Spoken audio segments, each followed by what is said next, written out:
I'm the realest one that's repping. Oh my God, if I die, I'm a legend. When they lay me down to rest. ایرترل ایرترل ایرترل، آخر ایسا کیا ہے ایرترل میں جو ہر طرف ایرترل ہی ایرترل ہے؟ مسلمز کے لیے یہ دیکھنا کیوں ضروری ہے اور ہمیں اس سے کیا سیکھنے کو مل سکتا ہے؟ ہماری زندگی میں یہ کیا اثرات مرتب کر سکتا ہے؟ یہ سب سوالات میرے ذہن میں بھی آئے. Then I get to know that Mr. PM Imran Khan نے اس ڈرامے کو براڈ کاسٹ کرنے کے لیے سجیسٹ کیا ہے. جیسا کہ ہم سب جانتے ہیں کہ یہ ڈرامہ ٹرکش ہسٹری پر بیسڈ ہے، لیکن اس ڈرامے کے اندر ہونے والے تمام انسیڈنٹ ایگزیکٹ سیم نہیں ہیں، بلکہ اس ڈرامے کے اندر فکشن اور ایڈونچر بھی ایڈ کیا گیا ہے. ڈرامے کے ٹوٹل 5 سیزن ہیں اور ہر سیزن کی 150 ایپیسوڈ ہیں. دسمبر 2014 میں اس ڈرامے کے سیزن 1 کی فرسٹ ایپیسوڈ کو ٹیلی کاسٹ کیا گیا تھا. یہ ڈرامہ بیسیکلی 13 سینچری کے ترک مسلمانوں پر بنایا گیا ہے. مینلی یہ ڈرامہ ارطغرل کے ارد گرد گھومتا ہے. ارطغرل عثمان ون کے والد محترم تھے، عثمان ون جس نے اوٹمن امپائر کی بنیاد رکھی تھی. یہ ڈرامہ مسلمانوں کے درمیان کافی مقبولیت حاصل کر چکا ہے اور اس وقت 125 کنٹریز میں دیکھا جا رہا ہے. اس ڈرامے میں ایسی بہت سی چیزیں ہیں جن سے ہم سیکھ سکتے ہیں اور اپنی زندگی کو مزید بہتر بنا سکتے ہیں. اس ڈرامے کو دکھانے جانے کا مین مقصد یہی ہے کہ ہم اپنی روٹس کے ساتھ کنیکٹ کر سکیں. جو چیزیں ہم بھول چکے ہیں ان کو دوبارہ سے ریوائز کیا جا سکے. اس ڈرامے میں وہ تمام چیزیں بتائی گئی ہیں جو ہم بھول چکے ہیں. اور کرنٹلی اگر ہم اپنے کلچر کو دیکھیں تو اس وقت ہمارا کلچر بہت زیادہ متاثر ہے دوسرے ممالک سے. کلچر کے نام پہ بہت زیادہ چیزیں ایڈ اپ کر لی ہیں جو بیسیکلی ہم سے بلونگ کرتی نہیں ہیں. اس ڈرامے کے تھرو ہم لوگ بہت آسانی سے جان سکتے ہیں کہ کون سی چیزیں ہم نے ایڈیشن کر لی ہیں اور کون سی چیزیں ہم میں نہیں ہونی چاہیے اور کون سی چیزیں ہم میں ہونی چاہیے تھی. جیسے ایک سمپل سی چیز ہے بلیو ان اللہ. ہمیں اللہ سبحانہ و تعالیٰ پہ پورا ایمان ہونا چاہیے. دعویٰ کرتے ہیں کہ ہمیں اللہ سبحانہ و تعالیٰ پر پورا بھروسہ ہے، لیکن کہیں نہ کہیں ہمارا بھروسہ ڈگمگا جاتا ہے. ہم کہتے ہیں کہ ہمیں کوئی فکر نہیں ہے اس چیز کی، لیکن پھر بھی ہم فکر کرتے رہتے ہیں. تو اس ڈرامے میں ہمیں یہ بتایا گیا ہے کہ ان چیزوں کو کیسے ہونا چاہیے تھا. جیسے ایرترل اور اس قبیلہ، ان کے اوپر بھی بہت سارے مسئلے تھے، لیکن انہوں نے کبھی بھی اپنے رب کے اوپر سے بھروسہ نہیں اٹھایا. انہوں نے کبھی بھی ہوپ لیس نہیں خود کو ہونے دیا. انہوں نے ہمیشہ اپنے رب پر پورا بھروسہ رکھا. یہ ہمیں یہ بتاتا ہے کہ آپ چاہے جتنی مرضی مشکل کیوں نہ ہو، اپنے رب پر بھروسہ رکھیں اور جو تعلیمات ہمیں بتائی گئی ہیں بس ان پر عمل کریں. اس ڈرامے کے اندر ہمیں بہت ضروری چیزیں ہیں ان کے اوپر نظر ثانی کرائی گئی ہے کہ ہم جو چیزیں بھول چکے ہیں اپنے رب پر بھروسہ کرنا، پر بھروسے کو تمام چیزوں سے اوپر رکھنا. یہ نہیں کہ دنیاوی سہارے ڈھونڈنا شروع کر دیں جو ہم لوگوں نے آج کل کر دیا کہ نہیں ہم لوگ جو ہیں وہ دنیاوی سہاروں کے پیچھے بھاگ رہے ہیں. بجائے اس کے کہ ہم دنیاوی سہاروں کے پیچھے بھاگیں، ہم اپنے رب کے پیچھے ہمیں بھاگنا چاہیے. کیونکہ اللہ سبحانہ و تعالیٰ کی ذات جب تک خود نہیں کہے کہ کچھ بھی نہیں ہوگا. ایک پتا بھی اللہ سبحانہ و تعالیٰ کی اجازت کے بغیر ہل نہیں سکتا.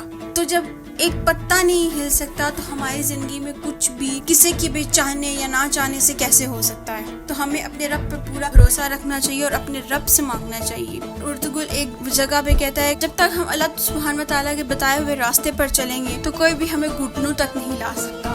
Never give up. ہمیں بالکل بھی نا امید نہیں ہونا چاہیے اور ہمیں کبھی بھی چیزیں نہیں چھوڑنی چاہیے. ہمیں ہمیشہ کنٹینیو رہنا چاہیے اللہ کے بتائے ہوئے راستے پر، چاہے جتنی مرضی مشکل کیوں نہ آئے. کیونکہ اگر ہم اسی راستے پہ چلتے رہیں گے، محنت کرتے رہیں گے تو ایک دن ہم اپنی منزل تک ضرور پہنچیں گے. جتنے بھی لوگ کامیاب ہیں آج، آپ اگر ان کی ہسٹری، ان کا بیک گراؤنڈ چیک کریں گے تو آپ ایک چیز ان سب میں کامن پائیں گے، وہ ہے کہ وہ انہوں نے کبھی گیو اپ نہیں کیا. انہوں نے ہمیشہ محنت کی اور وہ محنت کرتے چلے گئے، چاہے وہ فیل ہوئے یا کامیاب ہوئے. انہوں نے کبھی بھی اپنے دشمن کے سامنے ہار نہیں مانی. دشمن چاہے کتنا ہی تگڑا کیوں نہ ہو، اس نے پوری کوشش کی کہ وہ اسے ہرائے. اس نے بہت صبر کا مظاہرہ کیا. ہمیں بھی ہمیشہ صبر سے کام لینا چاہیے، کبھی بھی اپنا راستہ نہیں چھوڑنا چاہیے، چاہے جتنی مشکل کیوں نہ ہو، چاہے جتنی بھی ہرڈلز کیوں نہ ہو. اس لیے ہمیشہ ڈو سم تھنگ. ضروری نہیں ہوتا کہ ہم پہلی کوشش میں ہی کامیاب ہو جائیں. ایٹ لیسٹ ہم کچھ کریں تو ہم کچھ کریں گے تو ہم کامیاب ہو جائیں گے. اور اس چیز کے لیے ضروری ہے کہ آپ میں پیشنس ہو اور آپ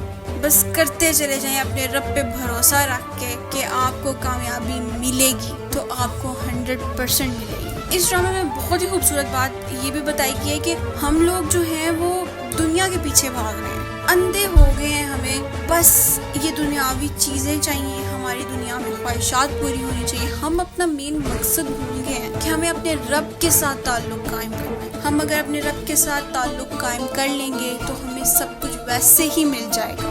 اگر ہم دنیا کی چیزوں کی خواہشات اپنے دل میں رکھیں گے تو ہمارے دل کرپٹ ہو جائیں گے اور بس دنیا کی چیزوں کے پیچھے بھاگیں گے، پاور کے لیے، پیسے کے لیے اور دنیا کی تمام خواہشات کے لیے، بجائے اس کے کہ ہم اپنے رب کی محبت کی طرف جائیں، اس کو پانے کی کوشش کریں جو کہ ہم بالکل بھول چکے ہیں. تو وہ دل کرپٹ ہو جاتے ہیں اور پھر ہمارا ڈاؤن فال شروع ہوتا ہے. پھر ہم کتنی بھی کوشش کر لیں وہ بات نہیں رہتی. ایسی دوڑ میں لگ جاتے ہیں جس کی کوئی منزل نہیں ہے. وہ دوڑ کبھی نہ ختم ہونے والی ہے بلکہ ہمیں تھکا دینے والی ہے. اور جیسے ہی ہم اپنے رب کی محبت کی طرف نکلتے ہیں، ہم اس راستے پر نکلتے ہیں جس راستے پہ ہمیں رب ملے، تو ہماری تمام خواہشات پوری ہونا شروع ہو جاتی ہیں. اس ڈرامے میں بہت اہم بات پر نظر ثانی کی گئی ہے کہ یونٹی از اے اسٹرینتھ. اگر آپ یونائٹیڈ ہیں تو آپ بڑی سے بڑی مشکل کا سامنا بھی کر سکتے ہیں، مگر آپ اکیلے ہیں تو بہت مشکل ہے. ہمیں گروپ اسائنمنٹ ملتی ہے تو اگر وہ کام ایک بندہ کرے گا تو وہ بہت برڈنائز ہو جائے گا، اس کام میں بہت سارے ڈیفیکٹس ہوں گے. لیکن وہی اگر جو گروپ کا کام ہے وہ ہر انڈیویجول پہ پراپرلی ایکولی ڈیوائڈ کیا جائے اکارڈنگ ٹو دیئر ایکسپرٹیز، تو کام بہت آسان، مزیدار ہو جائے گا اور آپ اسے وقت پہ ختم کر لیں گے. آپ ڈیڈ لائن کو بھی میٹ کر لیں گے اور وہ بہت اچھے سے ہو جائے گا کیونکہ آپ نے یونٹی کے ساتھ کیا. آپ اس چیز میں مار نہیں کھائیں گے. لیکن جو آپ اکیلے کریں گے کہ میں ہی میں، تو وہ میں آپ کو کہیں کا نہیں چھوڑیں گی. ہمیشہ سچ بولیں، چاہے کچھ بھی ہو جائے آپ ہمیشہ سچ بولیں، چاہے پوری دنیا ہی آپ کے خلاف کیوں نہ ہو جائے. سچ میں بہت طاقت ہے. سچ کڑوا ضرور ہوتا ہے لیکن جھوٹ سے 1000 گنا بہتر ہوتا ہے.